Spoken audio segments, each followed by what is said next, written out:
നമസ്കാരം, JB ജംഗ്ഷനിലേക്ക് സ്വാഗതം. JB ജംഗ്ഷനിൽ ഇന്ന് തികച്ചും വ്യത്യസ്തനായ ഒരു അതിഥിയാണ് വരാൻ പോകുന്നത്.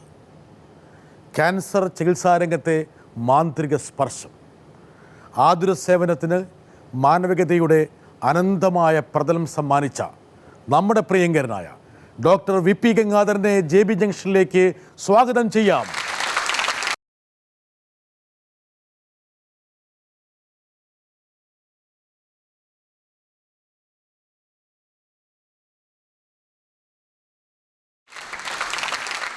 ഗംഗാധരൻ ഡോക്ടറെ, JB ജംഗ്ഷനിൽ ഞങ്ങൾ സാധാരണ ഡോക്ടർമാരെ കൊണ്ടുവരാറില്ല ഇല്ല. അല്ലേ?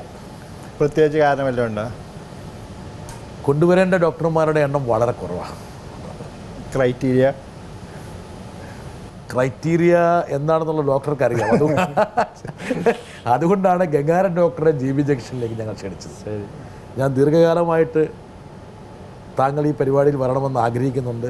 ഡോക്ടറുടെ ജീവിതം ഒരു സന്ദേശമായതുകൊണ്ടാണ് ഞങ്ങൾ കൂട്ടായി തീരുമാനിച്ചത് ഡോക്ടർ ഈ ഷോയിൽ വരണമെന്ന്. Good, thank you. മറ്റ് ഡോക്ടർമാരെ അധികം വിളിച്ചിട്ടില്ല, അല്ലെങ്കിൽ അങ്ങനെ വിളിക്കേണ്ട പല ഡോക്ടർമാരെയും ഞങ്ങളുടെ ശ്രദ്ധയിൽ പെടുന്നില്ല എന്ന് ഞാൻ പറയാൻ കാരണം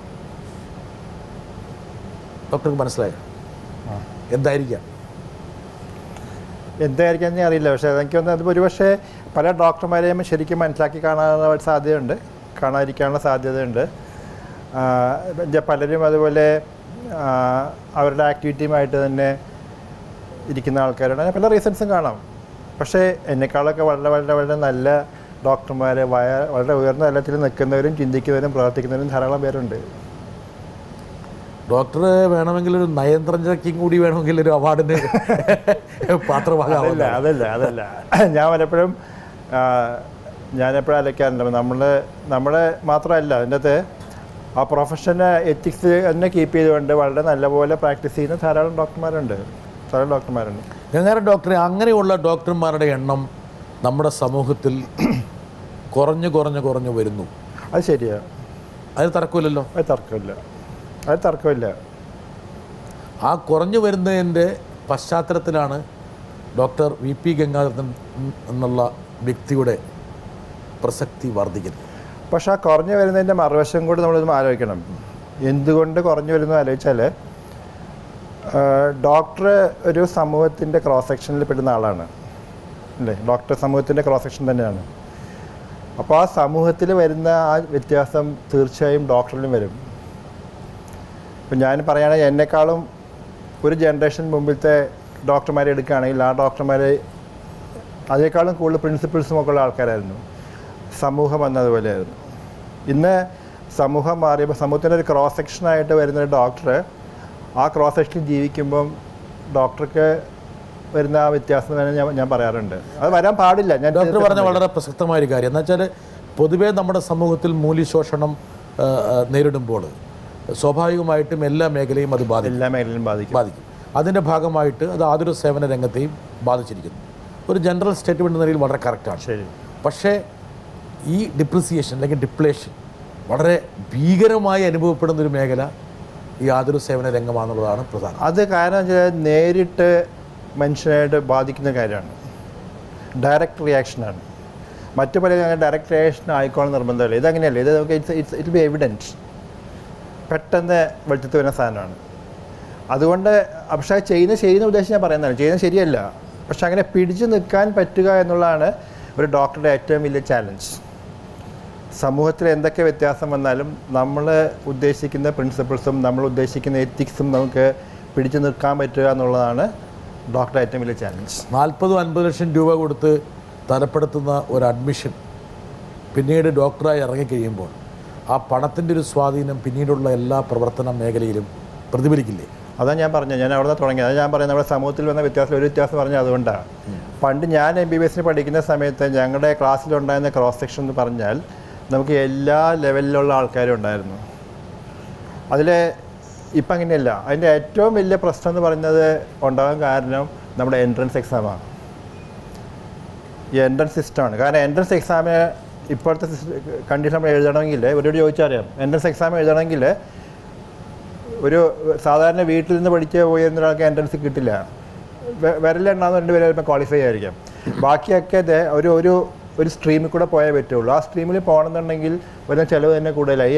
ഈ ഇതിനെക്കുറിച്ച് മാത്രം ആലോചിക്കേണ്ട, നമ്മുടെ ഡൊണേഷനെ കുറിച്ച് മാത്രം ആലോചിക്കേണ്ട. അപ്പോൾ അങ്ങനെ വരുമ്പോഴത്തേക്കും ആ ക്രോസ് സെക്ഷനിൽ ഒരു എലൈറ്റഡ് ഗ്രൂപ്പ് മാത്രമേ ക്രോസ് സെക്ഷനിൽ കൂടെ വരുന്നുള്ളൂ. ഞങ്ങൾ പഠിക്കുന്ന സമയത്ത് എല്ലാം മാർക്സാണ്. അന്ന് നമുക്ക് പ്രീ ഡിഗ്രിക്ക് കിട്ടുന്ന മാർക്ക് അല്ലെങ്കിൽ ബി എസ് സി കിട്ടുന്ന മാർക്കാണ്, ക്വാളിഫൈങ് എക്സാമിലെ മാർക്കാണ്. അത് അവിടെ പഠിക്കുന്ന ഒരാൾക്ക് ആ മാർക്ക് കിട്ടും. അതിൻ്റെതായിട്ടുള്ള പ്രശ്നങ്ങളുണ്ട്, ഇല്ലെന്ന് പറയുന്നില്ല. പക്ഷേ അങ്ങനെ വരുമ്പോഴത്തേക്കും ക്ലാസ്സിൽ വരുമ്പോൾ നമുക്ക് കാണാം എല്ലാ സെക്ഷനിലുമുള്ള ആൾക്കാരെ കാണാം. അതുകൊണ്ട് തന്നെ നമ്മുടെ ഹോൾ കൺസെപ്റ്റ്സൊക്കെ മാറിക്കണം. പക്ഷേ ഇന്ന് അങ്ങനെയല്ല. ഇന്ന് കാണുന്നത് വേറെ ഗ്രൂപ്പാണ്. അതാണ് എനിക്ക് തോന്നുന്നത് ഏറ്റവും വലിയ പ്രശ്നം ഉണ്ടായിരിക്കുന്നത് ഈ പറഞ്ഞതിൻ്റെ അകത്ത്. ഡോക്ടർ വളരെ പ്രസക്തമായ 2-3 കാര്യങ്ങളാണ് പറഞ്ഞത്. ഒന്ന്, ഈ പറഞ്ഞ പോലെ ഈ ആതുര സേവന രംഗത്തേക്ക് വരേണ്ടതിൻ്റെ യോഗ്യത സംബന്ധിച്ചിട്ടുള്ള പ്രശ്നം. 2, സ്വകാര്യവൽക്കരണം, വാണിജ്യവൽക്കരണം. ഈ 2 കാര്യങ്ങളാണ് സ്വാഭാവികമായിട്ടും ഇന്നീ രംഗത്തെ കാർന്നു തിന്നുന്നത്. അപ്പം ഡോക്ടറൊക്കെ അവിടെ വ്യത്യസ്തമായി നിൽക്കുന്നതിൻ്റെ കാരണം എന്ന് വെച്ചാൽ ഈ വാണിജ്യവൽക്കരണത്തിൻ്റെ ഇടയിലും ആതുര സേവനത്തിൻ്റെ ഒരു പ്രസക്തി, അതിനൊരു ദീപ്തി ഉയർത്തിപ്പിടിക്കുന്നു. അതുപോലെ മാനവികതയുടെ ഒരു തലം ഈ ഒരു രംഗത്ത്. അത് എന്താ ഞാൻ പറഞ്ഞുതരാം. ഒരിക്കൽ നമ്മളത് അനുഭവിച്ചു കഴിഞ്ഞാൽ, ആ ഒരു സുഖം അനുഭവിച്ചു കഴിഞ്ഞാൽ, അതായത് ഞാൻ ഈ പറഞ്ഞ ആ എത്തിക്സ്, നമ്മളെ രോഗികളുമായിട്ടുള്ള നമ്മളെ ബന്ധം എന്ന് പറയില്ലേ, അത് ഒരിക്കൽ നമ്മൾ ആസ്വദിക്കാൻ സാധിച്ചു കഴിഞ്ഞാൽ പിന്നെ നമുക്ക് മറുവശത്തെക്കുറിച്ച് നമ്മൾ ആലോചിക്കില്ല. പലപ്പോഴും പറ്റുന്നത് ഇപ്പോഴത്തെ ഒരു ജനറേഷനിൽ വരുന്ന വേറൊരു പ്രശ്നം എന്ന് പറഞ്ഞാൽ, നമുക്ക് ഓരോരോ കോളേജിലും റോൾ മോഡൽസ് ഇല്ല, അവർക്ക് ഫോളോ ചെയ്യാൻ റോൾ മോഡൽസ് ഇല്ല. ഞാൻ പഠിക്കുന്ന സമയത്ത് എനിക്ക് ധാരാളം ആൾക്കാരുണ്ടായിരുന്നു. അവരൊക്കെ നമ്മൾ റോൾ മോഡൽസ്, അവരൊക്കെ ദേ ഓൾ ഷോഡ് എന്ത് ചെയ്യണം, എങ്ങനെ ജീവിക്കണം, എങ്ങനെ ഡോക്ടറായി ജീവിക്കണം എന്ന് കാണിക്കാൻ പ്രാപ്തിയുള്ള ശക്തിയുള്ള ഡോക്ടർമാരുണ്ടായിരുന്നു. ഇന്ന് ദേ ലാക്ക് ദാറ്റ്. ഈ പിള്ളേരൊക്കെ മെഡിക്കൽ വിദ്യാർത്ഥികളാണ്. ഇവരെ കൊണ്ടുവന്ന് നിർത്തിച്ചാൽ ഇവരിൽ 1-2 പേരെങ്കിലും രക്ഷപ്പെടട്ടെ എന്ന് വിചാരിച്ചിട്ടാണ്. ഇവർ രക്ഷപ്പെടും. ഇവരെ സ്ട്രോങ് ആയിട്ട് ആലോചിച്ച് പോയി കഴിഞ്ഞാൽ രക്ഷപ്പെടാനൊന്നുമില്ല. രക്ഷപ്പെടാനുള്ളൊന്നുമില്ല. എന്നുവെച്ചാൽ നിങ്ങളെടുത്തിരിക്കുന്ന പ്രൊഫഷൻ നമുക്ക് ഏറ്റവും നല്ല പ്രൊഫഷനാണ്, ഒരു സംശയമില്ലാത്ത കാര്യമാണ്. കാരണം നമുക്ക് കിട്ടുന്ന ഒരു മെൻ്റൽ സാറ്റിസ്ഫാക്ഷനും നമുക്ക് സഹായിക്കാൻ പറ്റുന്ന കാര്യങ്ങളൊന്നും വേറെ ഒരു പ്രൊഫഷനും കിട്ടില്ല. ഞാൻ എപ്പോഴും പറയാം, ടീച്ചേഴ്സിന് കിട്ടും, ഒരു പരിധി വരെ ടീച്ചേഴ്സിന് കിട്ടും, ഡോക്ടേഴ്സിന് കിട്ടും. അപ്പോൾ നമ്മളെ ഓർത്തിരിക്കുന്ന, അല്ലെങ്കിൽ നമ്മളെ സ്നേഹിക്കുന്ന രോഗികൾ എന്ന് പറഞ്ഞാൽ അത് സ്നേഹമാണ്, അല്ലാതെ നമ്മുടെ പൊസിഷൻ കൊണ്ടല്ല. അങ്ങനെ ഡോക്ടർ ഒരു കാര്യം, ഡോക്ടർ ഇതിനിടയിൽ പറഞ്ഞൊരു കാര്യം, ഇങ്ങനെയുള്ള എത്തിക്സിൽ താങ്കൾ അഡിക്റ്റഡ് ആയിപ്പോയി. അതാണല്ലോ താങ്കൾ പറഞ്ഞതിൻ്റെ ചുരുക്കം. അതായത് ഇങ്ങനെയുള്ള ഒരു നൈതികത താങ്കളുടെ ജീവിതത്തെ വന്നങ്ങോട്ട് വരിഞ്ഞ് മുറുക്കി. അതുകൊണ്ട് തന്നെ മറ്റ് സൗകര്യങ്ങളെക്കുറിച്ചോ സൗഭാഗ്യങ്ങളെക്കുറിച്ചോ താങ്കൾക്ക് ചിന്തിക്കാൻ പറ്റുന്നില്ല. അത് നമ്മൾ ഈ രോഗികളുമായിട്ടുള്ള ആ സ്നേഹം കിട്ടിക്കഴിയുമ്പോഴാണ് ആത്മബന്ധം അതിൻ്റെ ഡെപ്ത് എന്ന് പറഞ്ഞാൽ അത് നമുക്ക് പറഞ്ഞു തരാൻ സാധിക്കില്ല. ഇവിടെ വളരെ പ്രസക്തമായ ഒരു കാര്യമുണ്ട്. അതായത് സന്തോഷത്തിൻ്റെ നിദാനം എന്താണ്? അതെ, സന്തോഷം എന്നുള്ളത് ധാരാളിത്തമാണോ, ആഡംബരമാണോ, അതെയോ സ്നേഹമാണോ? അതല്ലേ താങ്കൾ ഉദ്ദേശിക്കുന്നത്? വരട്ടെ, ഒരാൾ വരട്ടെ. ഞങ്ങളുടെ മനസ്സിലൊക്കെ ഡോക്ടർ എന്നൊക്കെ പറയുമ്പോൾ ഒരു പ്രത്യേക ശൈലിയുണ്ട്. ഭയങ്കര സീരിയസ് കഥാപാത്രം, വളരെ ആൾക്കാരോട്ട് അധികം സംസാരിക്കുന്നതിൽ ഇങ്ങനെയൊക്കെയുള്ളൊരു പ്രത്യേക ശൈലിയാണ്. പക്ഷെ ഞാൻ കണ്ടൊരു ക്വാളിറ്റി, ഈ രോഗികളുമായിട്ട് എപ്പോഴും ചിരിച്ച് കളിച്ച്, പ്രത്യേകിച്ച് കൊച്ചുകുട്ടികളുമായിട്ട് ഇങ്ങനെ ചിരിച്ച് കളിച്ച് നടക്കുന്ന ഒരു പ്രകൃതമാണ്. അതാണ് അവർക്ക് ഏറ്റവും കൂടുതൽ ആശ്വാസം നൽകുന്നത് എനിക്ക് തോന്നുന്നുണ്ട്. ഇതെങ്ങനെ സാധിക്കുന്നു? ഇത്ര തിരക്കിലും ഇതൊക്കെ എങ്ങനെ മെയിൻറ്റെയിൻ ചെയ്യുന്നു? ഇതെങ്ങനെ സംഭവിക്കുന്നു? അതിൻ്റെ പുറകിലുള്ള രഹസ്യം എന്താണ്? എന്തൊരു മാജിക് എന്താണ്? മാജിക് ചോദിച്ചേ പറ്റുള്ളൂ. അതെ, മാജിക് എന്ന് പറഞ്ഞാൽ 2 ഭാഗമുണ്ട് അതിൻ്റെ അകത്ത്. ഒന്ന്, നമ്മൾ കുട്ടികളെ കാണുമ്പോൾ അവരെ കൂടെ കൂടിക്കഴിഞ്ഞാൽ നമ്മുടെ ടെൻഷൻ തന്നെ കുറയും. അത് ഏറ്റവും വലിയ കാര്യമാണ്. അപ്പോൾ നമ്മൾ പ്രൊഫഷണൽ തന്നെയാണെങ്കിലും നമ്മളെ വന്നവർ നമ്മളെ മടി കയറിയിരുന്ന് സംസാരിച്ചു, അതിൻ്റെ സുഖം നമുക്ക് കിട്ടുന്ന ഒന്ന് വേറെയാണ്. അപ്പോൾ താങ്കളുടെ ഒരു സ്ഥാപിത താല്പര്യമാണ്. എൻ്റെ സ്ഥാപിത താല്പര്യമാണ്, ഒരു ഭാഗികമായിട്ട് സ്ഥാപിത താല്പര്യമാണ്. മറ്റൊന്ന് എന്താണെന്ന് വെച്ചാൽ, മറ്റൊന്ന് നമ്മൾ കുട്ടികളെ നമുക്കൊരു ട്രീറ്റ്മെൻറ്റ് കൊണ്ടുവരണമെങ്കിൽ, നമ്മൾ ഉദ്ദേശിച്ച ലൈനിൽ കൂടെ ട്രീറ്റ്മെൻറ്റിലേക്ക് കൊണ്ടുവരണമെങ്കിൽ ഒരിക്കലും അവരോട് നമ്മൾ ഹാർഷായിട്ട് പെരുമാറിയ ഒരു കുട്ടി സമ്മതിക്കില്ല. അവർ അടമൻ്റായിരിക്കും, വേണ്ടെന്ന് പറയും. പക്ഷെ നമ്മൾ അവരോട് പോയി അവരുടെ കൂടെ സംസാരിച്ചൊക്കെ ഇരുന്നാൽ എന്ത് വേണമെങ്കിൽ നമുക്ക് എന്ത് ടെസ്റ്റ് ചെയ്യാനോ എന്ത് മരുന്ന് കൊടുക്കാനോ ഒന്നും അവരൊരിക്കലും വിമുഖത കാണിക്കില്ല. പലപ്പോഴും അവർ അച്ഛനമാരെന്ന ഓഡിയോ നമ്മളോട് പറയും, ഡോക്ടർ എന്ന് പറഞ്ഞ സമ്മതിക്കും. അത് നമ്മുടെ പ്രൊഫഷൻ്റെ ഭാഗമായിട്ട് നമ്മൾ പഠിക്കുന്ന ഒരു ഭാഗമാണ്. അതും അതിന് കൂടെ തന്നെ നമുക്ക് ഇവരെ എൻജോയ് ചെയ്യാൻ പറ്റും. നമുക്ക് ഈ കുട്ടികളുടെ കൂടെ സമയം കളയാൻ നമുക്ക് അതിനെപ്പറ്റി വേറെ സന്തോഷമുള്ള മരുന്നിനേക്കാൾ പ്രധാനം സ്നേഹമാണ്. സ്നേഹം ചാരിച്ചേ മരുന്ന് കൊടുക്കാൻ പാടുള്ളൂ. കൊടുക്കാൻ പാടുള്ളൂ. പക്ഷേ ഇപ്പോഴുള്ള ഡോക്ടർമാർ പലരും അങ്ങനെ ഒരു സാധനം ഇല്ല. അതിന് നമ്മുടെ ഒരു പരിധി വരെ നമ്മുടെ പ്രൊഫഷൻ തന്നെ പ്രശ്നം. നമ്മളെ പഠിപ്പിക്കുന്നത് തന്നെ നമ്മളെ രോഗിയുമായിട്ട് ആ ഒരു സൈക്കോളജിക്കൽ കണക്ഷൻ വരാൻ പാടില്ല, അല്ലെങ്കിൽ നമ്മൾ അവരുമായിട്ട് ഒരു മെക്കാനിക്കൽ വേ ഓഫ് ഡീലിംഗ് എന്നുള്ള പ്രിൻസിപ്പിളാണ് നമ്മുടെ അലോപ്പതി ട്രീറ്റ്മെൻറ്റ് മുഴുവൻ പോകുന്നത്. അതെൻ്റെ ഒരു മേജർ പ്രോബ്ലമാണ്. അപ്പോൾ ഞാൻ എപ്പോഴും പറയണ്ട, പേഷ്യൻ്റായിട്ട് നമുക്ക് ഒരു ഡിസ്റ്റൻസ് കീപ്പ് ചെയ്ത് നമ്മൾ സംസാരിക്കുകയാണെങ്കിൽ അതിന് ഒരിക്കലും നമ്മൾ ഉദ്ദേശിച്ച ഫലം കിട്ടില്ല. രോഗിയുടെ അടുത്ത് കൂടെ പോയിരുന്ന് രോഗിയുടെ തോളത്ത് കൈയിരുന്ന് സംസാരിക്കാൻ സാധിക്കുകയാണെങ്കിൽ, അത് അല്ലെങ്കിൽ പേര് പറഞ്ഞ് വിളിച്ച് രോഗിയോട് സംസാരിക്കാൻ സാധിക്കണം, അതിൻ്റെയൊക്കെ വ്യത്യാസം വളരെ വ്യത്യാസം. പണ്ടെല്ലാവരും അത് ചെയ്തിരുന്നത്. ഡോക്ടർ എന്നാ ഈ ട്രാക്കിലേക്ക് വന്നത്? ഒരുപക്ഷെ ആൾക്കാർക്ക് അത് അറിയാൻ താല്പര്യം ഉണ്ടാവും. ട്രാക്കിലേക്ക് താങ്കളൊരു സാധാരണ ഡോക്ടർ ആയിരുന്നിരിക്കാം ഒരു ഘട്ടത്തിൽ. ഏതെങ്കിലും ഒരു ഫിലോസഫിയിലൊക്കെ പറഞ്ഞൊരു എപ്പിസ്റ്റമോളജിക്കൽ ബ്രേക്ക് ഇല്ല. അങ്ങനെ നമുക്ക് വന്ന ഇതൊരു ഒറ്റ രാത്രി കൊണ്ട് ഞാനൊരു ചേഞ്ച് ഒന്നും അല്ല. ഇത് നാച്ചുറലി നമ്മളെ പല സമയത്തും പല രോഗികളും നമ്മൾ പറഞ്ഞു പഠിപ്പിക്കുന്നതിനാണ് ഞാൻ പറയാം. ചില നിമിത്തങ്ങളും സംഭവങ്ങളും ജീവിതത്തിൽ വലിയ വഴിത്തിരിവുണ്ടാവും അല്ലേ? അങ്ങനെ ചില 1-2 മുഹൂർത്തങ്ങൾ താങ്കളെ ഒരുപക്ഷെ താങ്കളുടെ അകക്കണ്ണ് തുറക്കും. ഞാൻ ഒരുപക്ഷെ ഈ മെഡിക്കൽ പ്രൊഫഷനിലേക്ക് വന്നത് ഞാൻ പറയും ബൈ മിസ്റ്റേക്ക്. ഞാൻ വരാൻ ഉദ്ദേശിച്ച പ്രൊഫഷനല്ല ഒരിക്കലും. ബിസിനസ്സുകാരനാകേണ്ടതാണ്. ബിസിനസ് അല്ല. ഞാൻ പലപ്പോഴും എല്ലാവരും ഞാൻ പറയാറുണ്ട്, ഞാൻ എന്നും ആഗ്രഹിച്ചിരുന്ന എനിക്ക് ഇഷ്ടപ്പെട്ട ഒരു വാഹനം ട്രെയിനാണ്.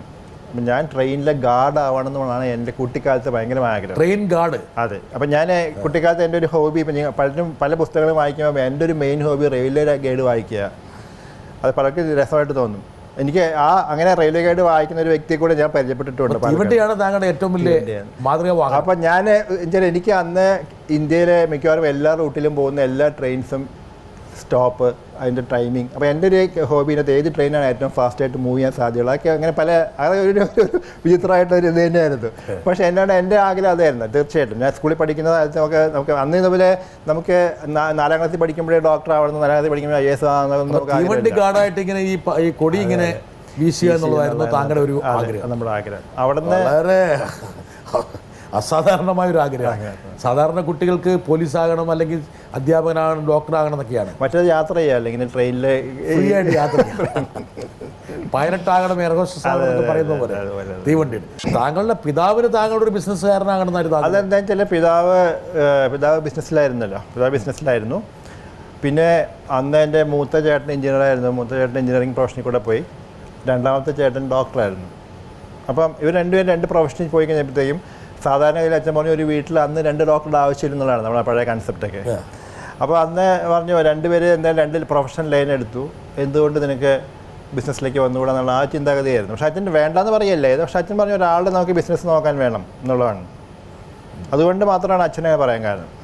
പക്ഷെ അമ്മ നേരെ തിരിഞ്ഞു. അമ്മയ്ക്ക് വേറെ കാര്യം ഉണ്ടായിരുന്നു. എന്നുവെച്ചാൽ അമ്മയുടെ അജണ്ട ഉണ്ടായിരുന്നു. അമ്മയുടെ ചേട്ടൻ ഡോക്ടറായിരുന്നു, ഡോക്ടർ ഗംഗാധരനായിരുന്നു. അദ്ദേഹം വളരെ നേരത്തെ മരിച്ചുപോയി. അതിനുശേഷം ഞാൻ ജനിക്കുന്നത്, അങ്ങനെയാണ് എനിക്ക് ആ പേര് കിട്ടുന്നത്. അമ്മാവൻ്റെ പേരാണ് താങ്കൾക്ക് തല്ലി കിട്ടിയത്. അപ്പോൾ അതുകൊണ്ട് അമ്മയ്ക്ക് മനസ്സിലൊരു ആഗ്രഹം ഉണ്ടായിരുന്നു, അതായത് ഞാൻ ഡോക്ടറായ കൊള്ളാമെന്നൊരു ആഗ്രഹം ഉണ്ടായിരുന്നു. തീർച്ചയായിട്ടും ഉണ്ട്. അപ്പോൾ താങ്കൾ അമ്മയുടെ ആഗ്രഹത്തിലാണ് താങ്കൾ വഴങ്ങിയത്? അമ്മയുടെ ആഗ്രഹത്തിന് അന്ന് അച്ഛൻ തരുന്നൊന്നുമില്ല. അച്ഛൻ പറഞ്ഞു, അപ്പോൾ നമുക്ക് ഇതുപോലെ നമ്മൾ ഡൊണേഷൻ കൂടി ചേരുന്നതല്ല, നമുക്ക് സീറ്റ് കിട്ടുന്നതാണ്, നമ്മൾ അപ്ലൈ ചെയ്യുന്നത് മാത്രമേ ഉള്ളൂ. അപ്ലൈ സീറ്റ് കിട്ടി കഴിഞ്ഞപ്പോഴത്തേക്ക് അച്ഛൻ പറഞ്ഞു നിനക്ക് ഇൻട്രസ്റ്റ് ഉണ്ട് പൊക്കോളാൻ പറഞ്ഞു. കുഴപ്പമൊന്നുമില്ല. ഞാൻ പോവുകയും ചെയ്തു. എൻ്റെ മൂത്ത ചേട്ടൻ ജോലിയൊക്കെ നിർത്തി തിരിച്ച് വന്ന് ബിസിനസ് ഏറ്റെടുക്കുകയും ചെയ്തു. പിന്നെ ഞാനും കുറച്ച് കാലം കൊണ്ട് ഞാനും പഠിച്ചു. ഞാൻ വെക്കേഷൻ മറ്റേ അച്ഛൻ്റെ ബിസിനസ് ബനിയൻ കമ്പനിയിലോ ബനിയൻ കമ്പനിയിൽ ഞാനൊരു 3-4 മാസം പോയിരുന്നു. അപ്പോൾ അച്ഛൻ മനസ്സിലായി കാണും ഞാൻ ഇതിന് പറ്റിയ കക്ഷിയല്ല, മനസ്സിലായി കാണും. കച്ചവടം പൂട്ടിച്ചേനെ. തീർച്ചയായും പൊട്ടിച്ചേനെ. എന്താ നമുക്ക് പറ്റിയ മേഖലയായിട്ട് തോന്നിയല്ല. അച്ഛൻ്റെ ബനിയനും കൂടി ഊരി കളതേനെ, അതായിരിക്കും സ്ഥിതി. ബനിയൻ ഞാൻ വാങ്ങിച്ചു കൊടുക്കേണ്ടി വന്നു. വളരെ പ്രധാനപ്പെട്ട ഒരു വ്യക്തി താങ്കളോട് സംസാരിക്കാൻ വേണ്ടി ഇരിക്കുന്നു. ഒരു സാധാരണ മനുഷ്യനല്ല എന്ന് അദ്ദേഹവുമായി ഇടപഴകിയിട്ടുള്ള എല്ലാ ആളുകൾക്കും അറിയാവുന്നതാണ്. ഈശ്വരാംശമുള്ള ഒരു വ്യക്തിയാണ് ഗംഗാധരൻ. എൻ്റെ സ്വർഗസ്ഥ പത്നി ക്യാൻസർ ബാധിതയായി കഴിയുന്ന കാലത്ത് പറയുമായിരുന്നു, ഡോക്ടർ ഗംഗാധരനുമായി 15 മിനിറ്റ് സംസാരിച്ചാൽ എല്ലാ അസുഖവും മാറി എന്ന് തോന്നും എന്ന്. എന്താണ് ഗംഗാധരനെ വേർതിരിച്ച് നിർത്തുന്നത് എന്ന് ഞാൻ പലപ്പോഴും ആലോചിച്ചിട്ടുണ്ട്. അദ്ദേഹത്തിൻ്റെ മനുഷ്യസ്നേഹം വളരെ വ്യക്തമാണ്. രോഗികളെ ശുശ്രൂഷിക്കുക മാത്രമല്ല, അവരുടെ കൂടെ നിൽക്കുന്ന ആളുകൾക്ക് വേണ്ടി വന്നാൽ കയ്യിൽ നിന്ന് സ്വന്തം ചെലവിൽ ഭക്ഷണം വാങ്ങിച്ചു കൊടുക്കുകയും ചെയ്യും. തിരുവനന്തപുരത്ത് RCCയിൽ ജോലി ചെയ്യുന്ന കാലത്ത് അങ്ങനെയൊക്കെ ഒന്നിലധികം സംഭവങ്ങൾ ഉണ്ടായിട്ടുണ്ട്. ഗംഗാധരൻ കേരളത്തിലെ ഈ തലമുറയുടെ സുഹൃതമാണ് എന്ന് പറയാൻ രണ്ടു വട്ടം ആലോചിക്കേണ്ടതില്ല. ബാബു പോൾ സാറാണ്. സുഹൃത്ത് എന്നൊക്കെയുള്ള പേരിലൊരു സിനിമ തന്നെയാണ് നമ്മൾക്കുണ്ട്. അതും ഏറെക്കുറെ ഇതുമായൊക്കെ ബന്ധപ്പെട്ട ഒരു സംഭവം കൂടിയാണ്. നമ്മുടെ മമ്മൂട്ടി ചെയ്ത ചിത്രമാണ്. അതെ. ബാബു പോൾ സാറിനെ പോലൊരാൾ താങ്കളുടെ പ്രസക്തിയിലാണ് അടിവരയിട്ടത്. അതൊരു പക്ഷേ താങ്കളുടെ നന്മയെ കൂടി. ബാബു പോൾ സാറിൻ്റെ മഹത്വം അല്ലാതെ പറയാൻ പറ്റില്ല. എന്താ വെച്ചാൽ ഞാൻ വളരെ വളരെ ആരാധനയോടെ കാണുന്നൊരു വ്യക്തിയാണ് ബാബു പോൾ സാറ്. ബാബു പോൾ സാറിൻ്റെ ഭാര്യയും ആ സമയത്ത് ചികിത്സയ്ക്ക് ഉണ്ടായിരുന്നു. അതിൽ എനിക്ക് തോന്നുന്നത് ഒരുപക്ഷെ ഞാൻ നേരത്തെ സൂചിപ്പിച്ച പോലെ തന്നെ നമുക്ക് രോഗി ഡോക്ടറുള്ള ബന്ധമല്ല ശരിക്കും അത് വരുന്നത്. രോഗി ശരിയാണ്, അദ്ദേഹം ആ ഒരു സമയത്ത് നമ്മുടെ രോഗിയായിട്ട് വരുന്നു എന്ന് മാത്രമേ ഉള്ളൂ. പക്ഷേ അതിൽ പലരും നമ്മളെക്കാളൊക്കെ വളരെ വളരെ വളരെ ഉയർന്ന ചിന്തിക്കുകയൊക്കെ ചെയ്യുന്ന ആൾക്കാരാണ്. അത് പൈസയുടെ പ്രശ്നം കൊണ്ട് മാത്രമല്ല. അപ്പോൾ അവരെ നമ്മൾ ഒരു രോഗിയായിട്ടല്ല ഞാൻ കാണാറ് പലപ്പോഴും. രോഗിയല്ല, ശരിക്കും അവർ ആ സമയത്ത് എൻ്റെ അടുത്ത് ചികിത്സയ്ക്ക് വന്നതിനപ്പുറം വേറെ ഒന്നും ഇല്ല അതിൻ്റെ അകത്ത്. അപ്പോൾ അതുകൊണ്ട് അവരോടൊക്കെ നമ്മൾ സാധനം സംസാരിക്കുന്നത് വളരെ അടുത്ത് തന്നെയാണ്. അതിൽ രോഗിയായിട്ടുള്ള ഒരു ഡിസ്റ്റൻസ് കീപ്പ് ചെയ്തുകൊണ്ടൊന്നും ആയിരിക്കില്ല പലപ്പോഴും. അതിൻ്റെ സുഖമൊന്നും വേറെ. ഞാൻ നേരത്തെ തുടങ്ങിയപ്പോൾ പറഞ്ഞത് തന്നെയാണ്. അതായത് നമ്മൾ ആ സ്ഥലത്തിലേക്ക് നമുക്ക് ഇറങ്ങി ചെല്ലാൻ സാധിച്ചു കഴിഞ്ഞാൽ നമ്മൾ OP ഇരിക്കുന്ന സമയത്ത് നമുക്ക് OP അല്ല ശരിക്കും പറയുന്നത്. നമ്മൾ കുറേ ആൾക്കാർ വന്ന് നമ്മൾ സംസാരിച്ചിരിക്കുന്നവരുടെ പ്രശ്നങ്ങൾ നമ്മൾ മനസ്സിലാക്കുന്നു, അത് നമുക്ക് സാധിക്കുന്ന ഒരു സൊല്യൂഷൻ നമ്മൾ കൊടുക്കുന്നു എന്നാണ് ആ ചിന്താഗതിയിലേക്ക് വരുന്നത് നമ്മൾ ഓട്ടോമാറ്റിക്കലി. അപ്പോൾ ഞാനൊരു വീട്ടിൽ നടക്കിരുന്ന് ഞാൻ മറ്റുള്ളവരെ സംസാരിച്ചുകൊണ്ടിരിക്കുന്ന ഒരു ഫീലിംഗ് എനിക്ക് ഉണ്ടാവുന്നുള്ളൂ. അതുകൊണ്ട് തന്നെ നമുക്ക് OPയുടെ സമയം നമുക്കൊരു പ്രശ്നമായിട്ട് തോന്നാറില്ല. ഡ്രോയിങ് റൂമിലാണ് താങ്കൾ ഇരിക്കുന്നത്. ഡോക്ടറുടെ ഒരു പ്രസക്തി ഞാനിപ്പോൾ നേരത്തെ നമ്മുടെ ഈ ഇൻ്റർവ്യൂവിൻ്റെ ആരംഭത്തിൽ സൂചിപ്പിക്കാൻ ശ്രമിച്ചതുപോലെ ക്യാൻസർ എന്നുള്ള രോഗത്തെക്കുറിച്ച് മലയാളി സംസാരിക്കുമ്പോൾ അവരുടെ മനസ്സിലേക്ക് തെളിഞ്ഞു വരുന്ന രൂപം താങ്കളുടെയാണ്. അപ്പോൾ അത് സൂക്ഷിക്കണം. എന്താ വെച്ചാൽ അതിനൊരു മറുവശമുണ്ട്. മറുവശം ഇതിൻ്റെ അപ്പുറമാണ്. മറുവശം പറഞ്ഞാൽ ഒരു മീറ്റിങ്ങിൽ ഇതുപോലെ എന്നെ സദസ്സിന് ഒരു കോളേജാണ്, അവരുടെ വൈസ് പ്രിൻസിപ്പൽ പരിചയപ്പെടുത്തി കൊടുക്കുന്നത് ക്യാൻസറിൻ്റെ മറ്റു പര്യായമാണ് ഡോക്ടർ എന്ന് പറഞ്ഞിട്ടുണ്ടാവും. അതൊക്കെ ശ്രദ്ധിക്കേണ്ട കാര്യമാണ്. വേറെ ഒരിക്കൽ ഒരു അവസ്ഥയിൽ പറഞ്ഞത് ഈ ലോകത്ത് നിന്ന് മറ്റു ലോകത്തേക്ക് പോകാൻ തയ്യാറെടുത്ത് നിൽക്കുന്ന രോഗികളെ സഹായിക്കുന്ന ഡോക്ടറാണ്. അപ്പോൾ അതിൻ്റെയൊക്കെ പറഞ്ഞു പല രൂപത്തിൽ ഈ സ്നേഹപ്പാരകൾ വരുന്നു. അപ്പം അങ്ങനെ വിചാരിക്കരുത്. പക്ഷെ താങ്കൾ വളരെ വ്യക്തമായിട്ട് പറഞ്ഞിട്ടുണ്ട്. അതായത് 3 ക്യാൻസർ രോഗികളുണ്ടെങ്കിൽ അതിൽ 2 പേർ ജീവിതത്തിലേക്ക് മടങ്ങി വരുമെന്ന് പറയുന്നു. മടങ്ങി വരും. അപ്പോൾ ഒരുപക്ഷെ ക്യാൻസർ രോഗിക്ക് മരണത്തിലേക്ക് പോകാതെ തിരിച്ച് ജീവിതത്തിലേക്ക് വരാനുള്ള ഒരു പാലമാണ് താങ്കൾ. ആ പാലത്തിലൂടെ സഞ്ചരിക്കുന്ന ഒരു വ്യക്തി, പാലത്തിലൂടെ സഞ്ചരിക്കുന്ന ഒരു വ്യക്തി, ആ പാലത്തിലൂടെ സഞ്ചരിക്കുന്ന വ്യക്തി ഞാൻ എപ്പോഴും എങ്ങനെയാണ് പ്രകാശിപ്പിക്കാറെന്ന് വെച്ചാൽ ഇവരൊക്കെ കേൾക്കണം. ഓങ്കോളജിസ്റ്റ് പറഞ്ഞാൽ ഞാൻ എപ്പോഴും ഡിഫൈൻ ചെയ്യുന്നത് എങ്ങനെയാണെന്ന് വെച്ചാൽ നമുക്ക് ഇപ്പുറേ രോഗം, മറുവശത്ത് ജീവിതം, അങ്ങോട്ട് കടക്കാം. ചെറിയ പാലമേ ഉള്ളൂ കിടക്കാനായിട്ട്. ആ പാലത്തിൽ കൂടെ കൊണ്ടുപോകുന്നത് ഡോക്ടറാണ്.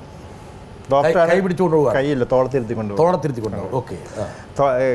അപ്പോൾ വളരെ നാരോ ബ്രിഡ്ജ്. ശരിക്കും പറയുന്നത് ഡോക്ടർക്ക് തന്നെ കടന്നു പോകാൻ ബുദ്ധിമുട്ടി പോകേണ്ട ഒരു പാലത്തിൽ കൂടെ പോകുന്ന സമയത്ത് നമ്മൾ തോളത്തൊരു രോഗിയും കൊണ്ട് പോവുകയാണ്. 2 വശത്തും വെള്ളമാണ്. ഒരു വശത്ത് അസുഖം, വീണാൽ പ്രശ്നം, മറുവശത്ത് ചികിത്സയുടെ പാർശ്വഫലങ്ങൾ. അവിടെ വീണാലും രോഗിക്ക് അപകടം സംഭവിക്കും. അപ്പോൾ ഈ നൂൽപ്പാലത്തിലൂടെ ഒരു രോഗിയെ ഓരോ രോഗിയെയും നമ്മൾ അപ്പുറം കൊണ്ട് വിട്ടിട്ട് തിരിച്ച് ഡോക്ടർ വരികയാണ്. തിരിച്ചു വന്ന് വേറെ രോഗിയെ തോളത്ത് വെക്കുകയാണ്. അപ്പോൾ ഇതാണ് ശരിക്കും ഡോക്ടർ ഒരു ഓങ്കോളജിസ്റ്റ് എന്ന് പറഞ്ഞാൽ നമ്മൾ ചെയ്യുന്നത് പറയും. അതാണ് അതിൻ്റെ പ്രസക്തി.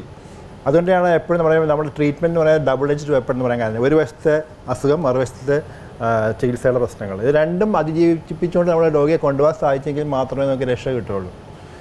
അതാണ് ഒരു ഓങ്കോളജിസ്റ്റ്. അതുകൊണ്ട് ഇവരുടെ ഞാൻ പറയും, നിങ്ങൾക്ക് ആർക്കെങ്കിലൊക്കെ ചാലഞ്ചിങ് ജോബ് വേണമെന്നുണ്ടെങ്കിൽ ഓങ്കോളജിസ്റ്റ് ആവാൻ പറയും. It's A challenging job. ഇതൊക്കെ ഇവിടെയൊക്കെ താങ്കളുടെ ജീവിതത്തിൽ ആകസ്മികത കടന്നു വരുന്നുണ്ട്. താങ്കൾ ഒരു മെഡിസിനിലേക്ക് പോകാൻ താല്പര്യപ്പെട്ട ഒരാൾ റേഡിയോ തെറാപ്പിയിലേക്ക് തിരിഞ്ഞ് അങ്ങനെ ആ വഴിക്ക് വഴിതെറ്റി. പക്ഷെ വഴിതെറ്റി വരുന്നത് എപ്പോഴും എനിക്കൊന്ന് അവരൊക്കെയാണ് എനിക്ക് തോന്നുന്നത് വലിയ വലിയ ആൾക്കാർ. ഞാൻ വലിയ ആളായതുകൊണ്ടല്ല ഞാൻ പറയുന്നത്, വഴിതെറ്റി വരുന്നവർക്ക് എപ്പോഴും ഒരു അവസാനം വന്നെത്തുമ്പം ഒരു വ്യക്തമായ കുറച്ച് വഴിതെറ്റി നടക്കണം ജീവിതത്തിൽ, അല്ലേ? വ്യക്തമായി. അപ്പം ഞാൻ നേരത്തെ പറഞ്ഞു, അതായത് ക്യാൻസർ എന്നുള്ള പേര് കേൾക്കുമ്പോൾ, ആ സംജ കേൾക്കുമ്പോൾ മനസ്സിലേക്ക് ഉയർന്നു വരുന്ന ചിത്രങ്ങളുണ്ട്.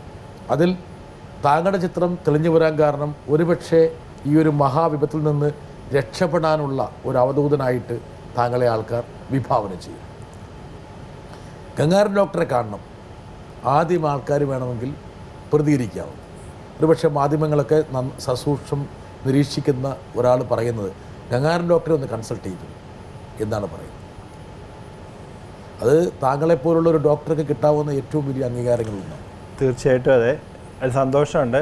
പക്ഷെ അവരൊക്കെ ഞാൻ എപ്പോഴും ഇങ്ങനെയൊക്കെ പറഞ്ഞ് ഞാൻ പറയാറുണ്ട്, അതായത് ഞാൻ പഠിച്ച ഒരു ശാസ്ത്രം വേണ്ട വിധത്തിൽ പ്രയോഗിക്കുന്നു എന്നതിനപ്പുറം അമാനുഷികമായൊരു കഴിവുമുണ്ടായിട്ടല്ല ഞാൻ ഈ വേദിയിൽ നിൽക്കുന്നത്.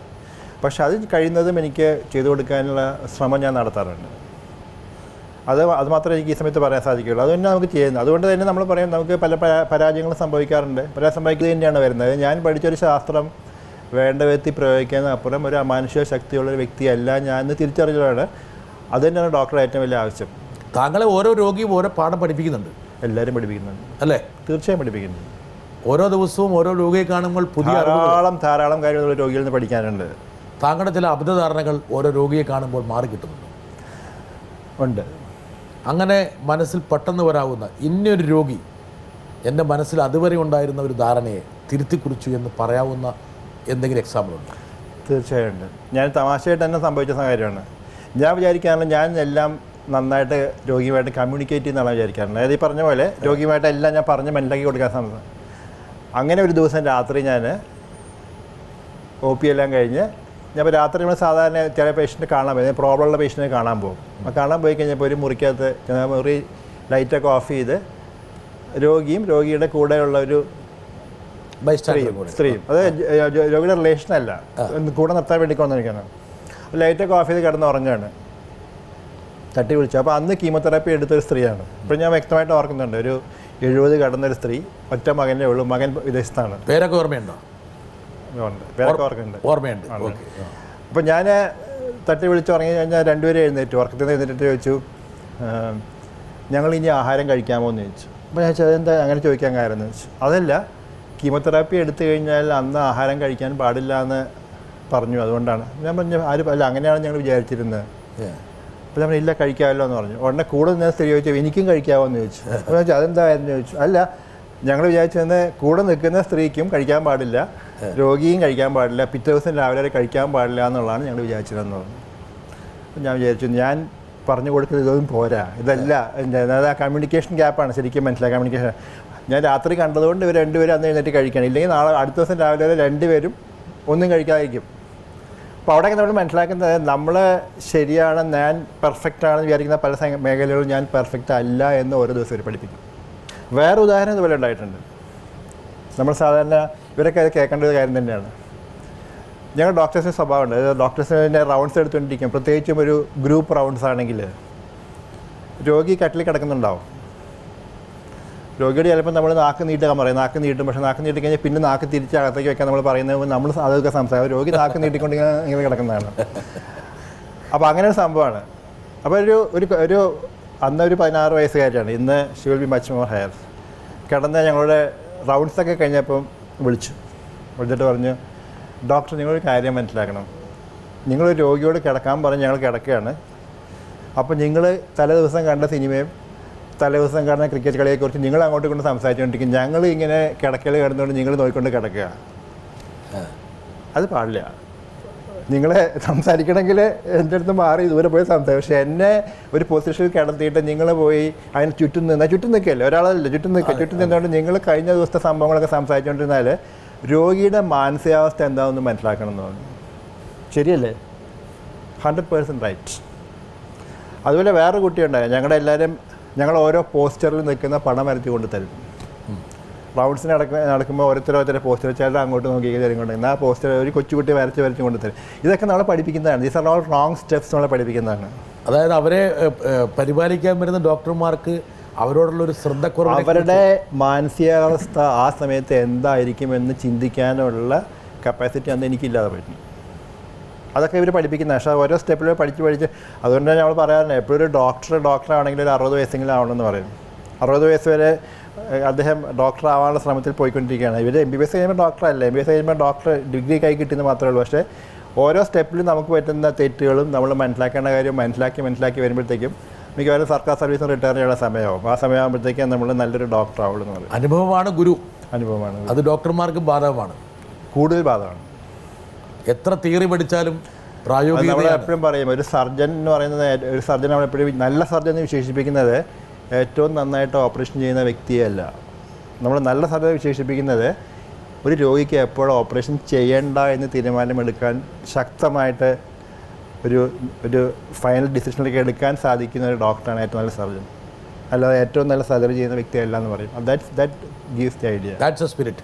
ഡോക്ടറെ, ഈ ഒരു പരിപാടി കൊണ്ട് ഡോക്ടറെ പരിചയപ്പെടുത്തുക മാത്രമല്ല, ഇന്ന് കേരള സമൂഹത്തിൽ സർവേ വ്യാപിയായിരിക്കുന്നു. ഇപ്പോൾ താങ്കളുടെ ഭാഗത്ത് കണക്കുകളുണ്ടാകാൻ ലക്ഷക്കണക്കിന് ആൾക്കാർ. എനിക്ക് തോന്നുന്നു താങ്കൾ തന്നെ പറഞ്ഞൊരു വാചകം എൻ്റെ മനസ്സിലുണ്ട്, ഒരു ദിവസം ശരാശരി 100 പേരെങ്കിലും പുതിയ ക്യാൻസർ രോഗികൾ കേരളത്തിലുണ്ടാകുന്നുണ്ട്. 100 പേരെങ്കിലും ഓരോ ദിവസം.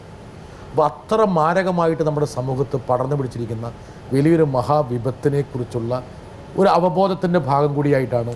അതാണ് ശരിക്കും ആവശ്യം.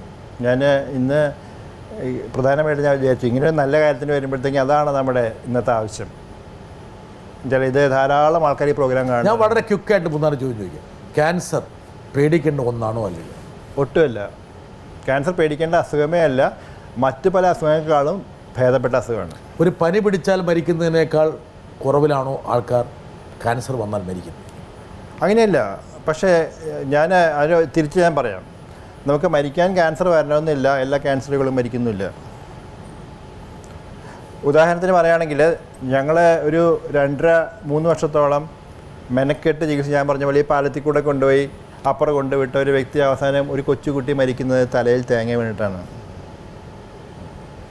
മറ്റൊരു രോഗി ഞാൻ വ്യക്തമായിട്ട് ഓർക്കുന്നുണ്ട്. ഇതുപോലെ ഇവിടെ FCL ജോലി ചെയ്യുന്ന കുട്ടിയായിരുന്നു. ആ കുട്ടി ഇതുപോലെ ബ്ലഡ് ക്യാൻസർ ആയിരുന്നു. അസുഖം ചികിത്സിച്ച് ഭേദമായി വിവാഹവും കഴിഞ്ഞ് സുഖമായി ജീവൻ തുടങ്ങുന്ന സമയത്ത് ഒരു ആക്സിഡൻറ്റിൽ പെട്ട്, പേപ്പറിലൊക്കെ വലിയ ന്യൂസ് വന്ന് വഴി കിടന്ന്, ആരും കൊണ്ടുപോകാതെ വഴി കിടന്ന് രക്തം വാർന്നു മരിക്കുകയാണ് എന്ന്.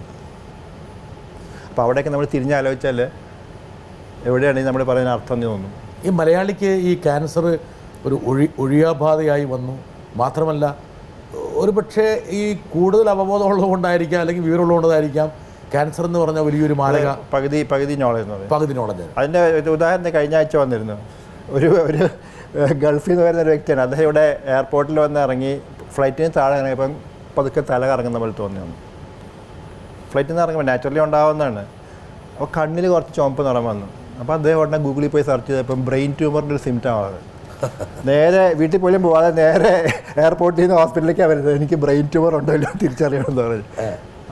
അതാണ് പ്രശ്നം. അത് ആ നോളജ് ഉണ്ട്. നോളജ് നമുക്ക് വേണ്ട നോളജ് ഇല്ല, പക്ഷേ ആവശ്യമില്ലാത്ത നോളജ് ധാരാളമുണ്ട്. അങ്ങനെ വരുമ്പോഴത്തേക്കും ഉള്ളൊരു പ്രശ്നമാണ്. അല്പവിവരം, അല്പജ്ഞാനമാണ് അപകടം. അപ്പോൾ മലയാളിക്ക് അല്പജ്ഞാനം കൊണ്ടാണ് ഈ ഭീതി വർദ്ധിച്ചത്. ഭീതി എല്ലായിടത്തും ഉണ്ട്, മലയാളി മാത്രമല്ല, ഭീതി എല്ലായിടത്തും ഉണ്ട്. ഇപ്പോൾ കേരളത്തിൽ എന്തുകൊണ്ടാണ് ഡോക്ടർ പെട്ടെന്ന് എന്തുകൊണ്ട് ഇത് ഇത്രമാത്രം സർവ്വവ്യാപിയാകുന്നു? അത് റിപ്പോർട്ട് ചെയ്യപ്പെടുന്നതുകൊണ്ടാണോ അതെയോ? അതൊരു ഭാഗമാണ്. ഡോക്ടേഴ്സ് പറഞ്ഞാൽ റിപ്പോർട്ട് ചെയ്യപ്പെടുന്ന ഒരു ഭാഗമാണ്. എന്നുവെച്ചാൽ ഇത്രമാത്രം നമുക്ക്, ഉദാഹരണം നമ്മൾ എടുക്കുകയാണെങ്കിൽ, നമുക്കൊരു 50 വർഷം മുമ്പ് എടുക്കുകയാണെങ്കിൽ പല മരണകാലങ്ങളും എന്തുകൊണ്ടാണ് നമുക്ക് അറിയില്ലായിരുന്നു. നമുക്ക് എന്തുകൊണ്ടാണ് രോഗി മരിച്ചത് നമുക്കറിയാം. പക്ഷേ ഇന്ന് അങ്ങനെ നമുക്ക് ഒരു കാരണമില്ലാതെ മരിക്കുന്ന രോഗികൾ എന്ന് പറഞ്ഞാൽ വളരെ കുറവായിരിക്കും. അറിയാൻ പറ്റും, വൈ ഇറ്റ് ഹാസ് ഹാപ്പൻ അറിയാൻ പറ്റും. അപ്പോൾ നമുക്ക് കൂടുതൽ കണ്ടുപിടിക്കാനുള്ള സാഹചര്യം എപ്പോഴുണ്ട്, ഡയഗ്നോസിസ് കൂടുതലുണ്ട്. നമ്മുടെ ജീവിതശൈലി ഈ രോഗത്തെ വല്ലാതെ മൂർച്ഛിപ്പിച്ചു. തീർച്ചയായിട്ടും അത് അതിൻ്റെ ക്ലാസിക്കൽ എക്സാമ്പിൾ എന്ന് പറഞ്ഞാൽ ബ്രസ്റ്റ് ക്യാൻസറാണ്. നമുക്ക് ഫീമെയിൽസിലെ നമ്മുടെ എടുക്കുകയാണെങ്കിൽ 3-1 സ്ത്രീയിൽ നിന്ന് ക്യാൻസറുമായിട്ട് ഒപ്പിയിൽ വരുന്ന സ്ഥാനാർബുദമായിട്ടാണ്. അത് മാത്രമല്ല, നമ്മളെല്ലാ ക്ലാസ്സിലും പറയാറുള്ള പോലെ തന്നെ, താങ്കളുടെ കൂടെ തന്നെ താങ്കളുടെ ഒരു സതീർത്ഥനായിരുന്ന മഹാരാജുണ്ടായിരുന്ന മമ്മൂട്ടി, അദ്ദേഹം പറഞ്ഞൊരു കാര്യമുണ്ട്. അതായത് ജീവിതശൈലി, മലയാളിയുടെ ജീവിതശൈലിയിൽ വന്ന മാറ്റങ്ങൾ. അപ്പോൾ ഒരുപക്ഷെ ചികിത്സയേക്കാൾ കൂടുതൽ നമ്മൾ ഉന്നം വെക്കേണ്ടത് ആ പ്രിവെൻഷനാണ്. ജീവിത രീതികളിൽ നമുക്ക് ഇവിടെ ശരിക്കും നമ്മൾ പ്രൊമോട്ട് ചെയ്യുന്നത് പ്രിവെൻഷനാണ്. നമ്മുടെ കേരളത്തിലെ ചോദിച്ചാണ് പറഞ്ഞത് പ്രിവെൻഷൻ പ്രൊമോട്ട് ചെയ്യണം. നമ്മൾ പറയാം അത് എല്ലാ ക്യാൻസറിൻ്റെയും കാര്യം എന്ന് പറയാൻ പറ്റില്ല. പക്ഷേ ഒറ്റ വാചകത്തിൽ പറഞ്ഞ് നിർത്താമെങ്കിൽ പാശ്ചാത്യവൽക്കരിക്കപ്പെട്ട നമ്മുടെ ജീവിതശൈലിയും ആഹാര രീതിയും അതുപോലെ തന്നെ നമ്മൾ പറയും ലാക്ക് ഓഫ് എക്സസൈസ്. അതായത് നമുക്ക് ഇന്നിപ്പം എക്സസൈസ് എന്ന സാധനം ഇല്ല നമുക്ക്. അങ്ങനെയാണ് ഈ പാശ്ചാത്യ രാജ്യങ്ങളിൽ ഇതുപോലെ ക്യാൻസർ ഉണ്ട്. പാശ്ചാത്യ രാജ്യങ്ങളിൽ ഇതുവരെ വരാൻ കാരണം വെച്ചിട്ട് അവർക്ക് മറ്റു പല കാരണങ്ങളും അവർക്ക് പ്രിവെൻറ്റ് ചെയ്യാൻ സാധിക്കുന്നുണ്ട്. അവരുടെ ആഹാര രീതി എന്ന് പറഞ്ഞാൽ അവരുടെ ആഹാര രീതിയിൽ നമ്മൾ അത് അങ്ങനെ തന്നെ അഡോപ്റ്റ് ചെയ്യില്ല. നമ്മൾ ചീത്ത വശം നമ്മൾ വാങ്ങിച്ചു വെച്ചിട്ട് നല്ല വശം കൊടുക്കാതിരിക്കുകയും ചെയ്യുന്നത്. എന്താ മലയാളിയുടെ ഇപ്പോഴത്തെ ആഹാര രീതിയിൽ ഏറ്റവും പ്രധാനപ്പെട്ട പ്രശ്നം എന്താണ്? പ്രശ്നം എന്ന് പറഞ്ഞാൽ നമുക്ക് പറയാം നമ്മുടെ ഒരു ഭാഗം നമ്മൾ തീർച്ചയായും ആലോചിക്കേണ്ടത് നമ്മുടെ പച്ചക്കറികളും പഴങ്ങളും കീടനാശിനികളും വളങ്ങൾ അതൊക്കെ ഒരു ഭാഗം നിൽക്കുന്നുണ്ട്. കീടനാശിനികൾ അത് മുഴുവൻ ഒരു ഭാഗത്ത് നിൽക്കുന്നുണ്ട്. രാസവളം അതെല്ലാം ഒരു ഭാഗത്ത് നിൽക്കുന്നുണ്ട്. പക്ഷേ എന്നാലും നമ്മുടെ ആഹാരശൈലി വരുന്ന മാറ്റം എന്ന് പറഞ്ഞാൽ പണ്ട് നമ്മൾ ഉപയോഗിക്കുന്ന പല സാധനങ്ങളും നമ്മളിന്നില്ല. ഞാനതിങ്ങനെ ഇപ്പം തമാശ പറഞ്ഞാൽ ഞാൻ പറഞ്ഞു നമുക്ക് പിണ്ടിത്തോരനില്ല, നമുക്ക് അവിയലില്ല, നമുക്ക് ചീരത്തോരനില്ല എന്ന് പറയും.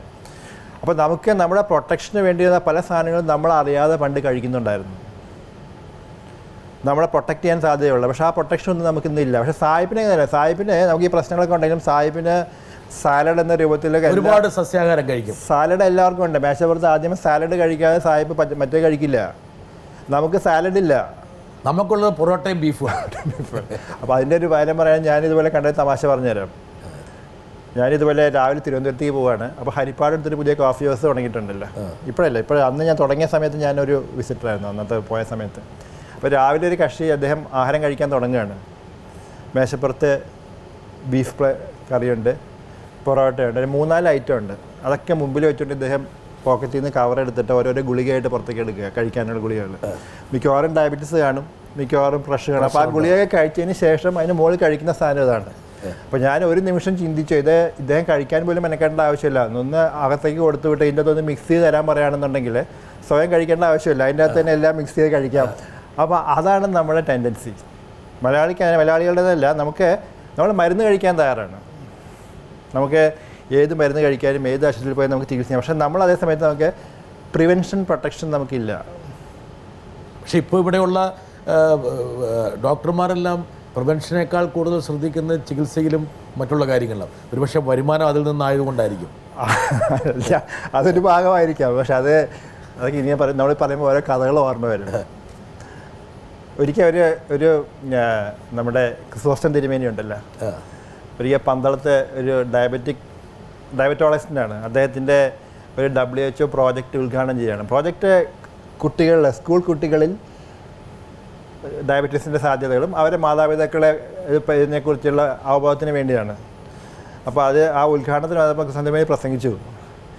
എനിക്ക് തോന്നുന്നത് ഈ ഡോക്ടർക്ക് വട്ടാണെന്ന് തോന്നുന്നു. അപ്പോൾ എല്ലാവരും ആകെ അന്താളിച്ച് നിൽക്കുകയാണ്, എന്താണ് സംഭവം എന്നല്ല. അപ്പോൾ പറഞ്ഞു ഇദ്ദേഹം സ്വയം കുഴി തോണ്ടുകയാണ്. ഇദ്ദേഹത്തിൻ്റെ ചികിത്സ എന്ന് പറഞ്ഞാൽ ഡയബറ്റിക് പേഷ്യൻ്റാണ്. അപ്പോൾ ഡയബറ്റിക് പേഷ്യൻസ് ഉണ്ടാകാതിരിക്കാൻ വേണ്ടി ഇദ്ദേഹം കുട്ടികളെ പഠിപ്പിക്കുകയാണ്. അപ്പോൾ അത് പറഞ്ഞ പോലെ ആയത്. പക്ഷെ അത് മാത്രമല്ല, അതിൻ്റെ ഭാഗം മാത്രമേ വന്നുള്ളൂ. പക്ഷെ നമുക്ക് പ്രിവെൻഷൻ എന്ന് പറഞ്ഞാൽ നമുക്ക് ആ മേഖലയിലേക്ക് നമുക്ക് കടക്കാനുള്ള ഒരു നമ്മളെ ഒരു പ്രോപ്പർ ലൈനിൽ കൂടെ കൊണ്ടുപോകുന്നില്ല. പഠിക്കുന്ന സമയത്ത് നമ്മളെ കൊണ്ടുപോകുന്നില്ല. അത് നമ്മളെ പ്രിവെൻറ്റീവ് മെഡിസിൻ നമ്മുടെ സബ്ജക്റ്റ് ഉണ്ട്, പരീക്ഷ പാസ്സാൻ വേണ്ടി മാത്രമുള്ളതാണ്. യഥാർത്ഥത്തിൽ സാധാരണ എല്ലാ വ്യക്തികളുടെയും കരിക്കുലത്തിൽ ഉൾപ്പെടുത്തുന്നതാണ് എങ്ങനെയാണ് ഒരു രോഗത്തെ പ്രതിരോധിക്കുക. അത് മാത്രമല്ല, ഇതുപോലെ തന്നെ നമുക്ക് പബ്ലിക് ഇമ്പോർട്ടൻസ് കൊടുക്കേണ്ടതാണ്. നമ്മളിന്ന് സ്കൂളിൽ പോയിട്ട് പഠിക്കുന്ന നമ്മുടെ 2ാം ലോകമഹായുദ്ധത്തിൽ എന്ത് സംഭവിച്ചെന്ന് പഠിക്കുന്നതിന് പകരം നമുക്ക് how to protect your health നമ്മൾ പഠിപ്പിക്കുന്നില്ല. മലയാളി പെട്ടെന്ന് ഒരൊറ്റ ക്വിക്കായിട്ട് പറയുകയാണെങ്കിൽ, ഡോക്ടർക്ക് അങ്ങനെ കറക്റ്റായിട്ട് കട്ടൻട്രി ആയിട്ട് പറയാൻ പറ്റണമെന്നില്ല, പക്ഷേ എങ്കിൽ പോലും ഒരു മാതൃക കൊടുക്കാൻ വേണ്ടി മലയാളി ഉപേക്ഷിക്കേണ്ട, അല്ലെങ്കിൽ ഒരു രോഗത്തെ പ്രതിരോധിക്കുന്നതിൻ്റെ ഭാഗമായിട്ട് മലയാളി തൻ്റെ ഭക്ഷണ രീതിയിൽ മാറ്റം വരുത്തേണ്ട. ഭക്ഷണത്തിന് മുമ്പ് മലയാളി ഉപേക്ഷിക്കേണ്ട 2 സാധനം, ഒന്ന് പുകയിലയും മദ്യപാനമാണ്. 2 ഇത് രണ്ടും മലയാളി പുരുഷന്മാർ ഉപേക്ഷിക്കാൻ തയ്യാറാണെങ്കിൽ ഇവിടെ വരുന്ന ക്യാൻസറിൽ ഒരു 45 മുതൽ 50% വരെ ക്യാൻസർ നമുക്ക് തടയാൻ സാധിക്കും. വ്യക്തമായി. പുരുഷന്മാരിൽ സ്ത്രീകളുടെ നമ്മൾ പറയുകയാണെന്നുണ്ടെങ്കിൽ നമ്മൾ പറയും നമുക്ക് ആഹാര നിയന്ത്രണം എന്ന് പറഞ്ഞാൽ കൊഴുപ്പും കാലറിയുമുള്ള ആഹാരം ധാരാളം കഴിക്കുകയും വ്യായാമം ചെയ്യാതിരിക്കുകയും ചെയ്യുമ്പോൾ സംഭവിക്കുന്ന ക്യാൻസറുകളുടെ ലിസ്റ്റ് നമുക്കുണ്ട്. ഈ സ്തനാർബുദം ഇത്രത്തോളം പടർന്നു പിടിക്കാനുള്ള കാരണം എന്താണ്? നമുക്ക് പടർന്നു പിടിക്കാനുള്ള കാരണം ഒന്ന് നമ്മുടെ ഈ പറഞ്ഞ ജീവിതശൈലിയും, രണ്ടാമത്തേത് ഞാൻ പറയും വിത്തിൻ ബ്രാക്കറ്റ്സ് ഇടാൻ പറയും ഒരു പക്ഷേ നമ്മൾ അറിയാതെ കഴിക്കുന്ന പല ഹോർമോണുകളാണ്. കാരണം എന്താ വെച്ചാൽ ഇന്ന് നമ്മൾ എടുക്കുകയാണെങ്കിൽ സ്ത്രീകളുടെ കാര്യം എടുക്കുകയാണെങ്കിൽ പണ്ട് നമ്മുടെ പ്രായപൂർത്തിയാവുന്ന സ്ത്രീകൾ വരുന്നു, അതായത് മെനാർക്കി അച്ചീവ് ചെയ്യുന്നു. നമുക്ക് അന്ന് 13 വയസ്സ് 14 വയസ്സ് 15 വയസ്സ് അപ്പുറമേ ഉള്ളൂ. ഇന്ന് നമുക്ക് 10 വയസ്സ് 12 വയസ്സ് മുമ്പ് തന്നെ ദേ ആർ ഓൾറെഡി മെച്ചുവേർഡ്. അതായത് അവരെ പീരീഡ്സ് സ്റ്റാർട്ട് ചെയ്യണം. ഈ ഹോർമോണുകളൊക്കെ അടിച്ചു കയറ്റുന്ന ഭക്ഷണപദാർത്ഥങ്ങളും അതെന്നും പക്ഷെ നമുക്ക് വ്യക്തമായ കണക്കുകളോട് പറയാൻ നേരത്തെ പറഞ്ഞാൽ സാധിക്കില്ല. പക്ഷേ എന്നാലും it must be playing a role. Okay, ഇനി ഭക്ഷണത്തിൻ്റെ ക്രമത്തിൽ എന്ത് മാറ്റമാണ് താങ്കൾ? ഭക്ഷണത്തിൻ്റെ ക്രമത്തിൽ നമുക്ക് തീർച്ചയായും നമ്മൾ ബാക്കി പ്രശ്നങ്ങളുണ്ടെങ്കിലും കൂടുതൽ ബി എ വെജിറ്റേറിയൻ, സസ്യാഹാരത്തെ കഴിക്കാം. പക്ഷേ ഡോക്ടർ ഈ സസ്യാഹാരമൊക്കെ ഇങ്ങനെ മറുവശം പറയാം, രാസവളത്തിലും കീടനാശിനിയും അതാണ് ഞാൻ പറഞ്ഞത്. ഇപ്പം ഞാൻ പറഞ്ഞതുകൊണ്ട് തന്നെ അതിൻ്റെ ആ അനക്ഡോട്ട് ഇട്ടുകൊണ്ട് തന്നെ പറഞ്ഞുതരാം. അതുണ്ടെങ്കിൽ പോലും അതിലുപരി there is A protective effect. മാങ്ങയൊക്കെ പഴിപ്പിക്കുന്നതന്നെ രാസവസ്തു പിടിക്കണം. നമുക്ക് അത് തീർച്ചയായും എൻഫോഴ്സ് ചെയ്യും. കഴിഞ്ഞ ദിവസത്തെ പേപ്പറിൽ കിടക്കുന്നതാണ്. തീർച്ചയായും നമുക്ക് അത് യുവായിട്ട് നമ്മുടെ നാട്ടിലെ എൻഫോഴ്സ്മെൻറ്റ് രീതികളെക്കുറിച്ച് നമുക്കെല്ലാം വ്യക്തമായ ധാരണയുണ്ട്. അങ്ങനെ ഇരിക്കെ എൻഫോഴ്സ്മെൻ്റ് ഒന്നും പ്രത്യേകിച്ച് പേരിനല്ലാതെ ബാക്കി നമുക്ക് ചില ടിപ്സ് നമ്മൾ പറഞ്ഞു കൊടുക്കും. സാധാരണ ടിപ്സ് പറഞ്ഞു കൊടുക്കുന്നത് എന്താണെന്ന് വെച്ചാൽ നമ്മൾ പറയും ഈ പഴങ്ങളും പച്ചക്കറികളും വാങ്ങിക്കാൻ പോകുന്ന സമയത്ത് ഏറ്റവും തൂക്കം കൂടിയതും ഏറ്റവും മാംസളമായ പഴവും പച്ചക്കറിയും വാങ്ങിക്കരുതെന്ന് പറയും. ഞങ്ങൾ കുറച്ചും കൂടെ തമാശയ്ക്ക് പറഞ്ഞു കൊടുക്കുകയാണെങ്കിൽ കുറേ നേരം ഒരു പച്ചക്കറി കടയിൽ പോയി നിന്ന് കഴിഞ്ഞാൽ പച്ചക്കറി കടക്കാരൻ കുറേ സാധനമൊക്കെ എടുത്ത് പുറത്തേക്ക് എറിയും. ചെറിയ വെണ്ടയ്ക്ക അപ്പോൾ നമുക്ക് പറയും നമുക്ക് പൈസ പോലും ചിലവാക്കാതെ വേണം അത് എടുത്തുകൊണ്ട് പോരാന്ന് പറയും. മനസ്സിലായില്ലേ? അപ്പോൾ അതാണ് അതിൻ്റെ ഒരു ഭാഗത്ത്. അപ്പോൾ നമ്മളെപ്പോഴും പോയി നമ്മൾ വാങ്ങിക്കുന്ന ഏറ്റവും നല്ല പഴം, ഏറ്റവും നല്ല. അപ്പോൾ അതൊക്കെ പറഞ്ഞ പോലെ ഈച്ച വന്നിരിക്കുന്ന പഴം മേടിക്കണം എന്ന് പറയും. ശരിയാണ്. ഒരു ഈച്ചയോ പുഴോ ഇല്ലാതെ ഉണ്ടാകുന്ന സാധനത്തിൽ തീർച്ചയായും മനുഷ്യന് കീടനാശിനി മുഖ്യതായിരിക്കും. അപ്പോൾ ഇനിയുള്ള കാര്യത്തിൽ ശ്രദ്ധിക്കുക. ഡോക്ടറുടെ ഉപദേശപ്രകാരം നിങ്ങൾ മാർക്കറ്റിൽ പോവുകയാണെങ്കിൽ പച്ചക്കറി കടക്കാരൻ വലിച്ചെറിയുന്ന പച്ചക്കറി വാങ്ങുക. 2 ഈച്ച ആർക്കുന്ന പഴം വാങ്ങുക. അതിന് ഈച്ച ആർക്കുന്ന പഴം മറുവശം പറഞ്ഞു കൊടുക്കാൻ നല്ലത്. ഈച്ച ആർക്കാത്ത പഴം കഴിയുന്നത് വാങ്ങിക്കാതിരിക്കുക. കുറച്ചുകൂടി ആ സൈഡായിരിക്കും കുറച്ചും കൂടെ നമ്മൾ പറയുന്നത്. ഒരു വിവാദത്തിലേക്ക് പോകുന്ന പേടി കൊണ്ടാണല്ല. അതല്ല. അപ്പോൾ അതൊരു ഭാഗം അതിൻ്റെ അകത്ത്. രണ്ടാമത്തെ നമ്മളെ പറയുന്ന നമ്മൾ കഴിക്കുന്ന ഈ പിള്ളേരുടെ സാധനങ്ങൾ മുഴുവൻ ഉണ്ടല്ലോ, നമ്മുടെ ഫാസ്റ്റ് ഫുഡ്സ് പലതും, അതെല്ലാം high fat high calorie diets ആണ്. High fat high calorie with many of the appetizers. അതായത് നമുക്ക് വിശപ്പ് കിട്ടാൻ വേണ്ടിയും നമുക്ക് കിട്ടുന്ന പല കളറിങ് ഏജൻസ് എല്ലാം ചേർത്ത സാധനങ്ങളാണ്. ഇനിയിപ്പോൾ ഈ പറഞ്ഞ പോലെ നമ്മുടെ ഇപ്പോൾ സ്നാക്സിൻ്റെ കാര്യം പറഞ്ഞു. ഇപ്പം സർവ്വവ്യാപിയായിട്ട് നമ്മുടെ കേരളത്തിൽ ഈ ഫാസ്റ്റ് ഫുഡ് കൗണ്ടേഴ്സ് വന്നു.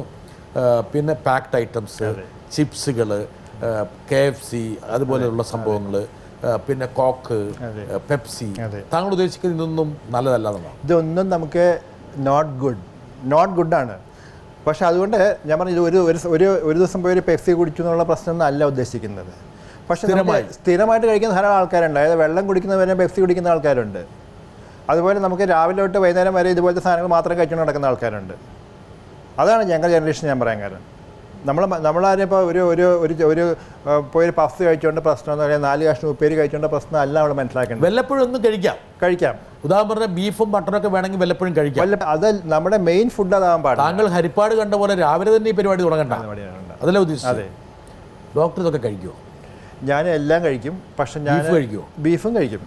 പക്ഷെ കഴിക്കാൻ ഇപ്പം എനിക്ക് ഇഷ്ടമൊന്നുമില്ല. കഴിക്കും, പക്ഷേ നോട്ട് ബിയോണ്ട് എ ലിമിറ്റ്. ഞാൻ കഴിക്കാൻ എനിക്കൊന്നും അറിയാൻ വേണ്ടി എത്ര ദിവസം ഒരു മാസം എത്ര പ്രാവശ്യം ഇപ്പം ഞാൻ കഴിക്കാറില്ല. ഞാൻ അന്ന് ഇവരുടെയൊക്കെ പ്രായത്തിൽ ഞാൻ ചിലപ്പോൾ കുറച്ച് കഴിക്കും. ബിക്കോസ് അന്നൊക്കെ നമുക്ക് ഇത് ത്രില്ലായിരുന്നു, ഈ പറഞ്ഞ പോലെ തന്നെ ത്രില്ലായിരുന്നു പോയി കഴിക്കാന്നുള്ളത്.